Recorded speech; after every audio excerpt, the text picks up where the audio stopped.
माननीय सदस्यहरू, अब म प्रतिनिधि सभा सदस्यको निधन भएकोमा निम्नलिखित शोक प्रस्ताव प्रस्तुत गर्दछु। शोक प्रस्ताव। राष्ट्रिय प्रजातन्त्र पार्टीको तर्फबाट रूपन्देही जिल्ला क्षेत्र नम्बर 3 बाट सङ्घीय संसद प्रतिनिधि सभा सदस्यमा निर्वाचित सदस्य, विभिन्न पटक राष्ट्रिय पञ्चायत र प्रतिनिधि सभा सदस्यमा निर्वाचित सदस्य, 8 पटक नेपाल सरकारको मन्त्री रहनुभएका नेपाली राजनीतिको एक महत्त्वपूर्ण व्यक्तित्व दीपक बोहराको 74 वर्षको उमेरमा आजै मिति 2081 साल चैत्र 19 गते काठमाडौँ स्थित ओम अस्पतालमा असामयिक निधन भएकोमा प्रतिनिधि सभाको यो बैठक उहाँको निधनप्रति शोक प्रकट गरी श्रद्धाञ्जली अर्पण गर्दै शोक सन्तप्त परिवारप्रति समवेदना प्रकट गर्दछ। उक्त शोक प्रस्तावलाई पारित गरिदिनु हुन अनुरोध गर्दछु।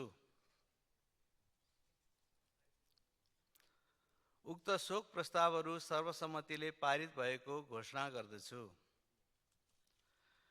माननीय सदस्यहरू, अब हामी स्वर्गीय दीपक बोहराको आत्माको चिर शान्तिको लागि उठेर 1 मिनेट मौन धारण गरौँ।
धन्यवाद।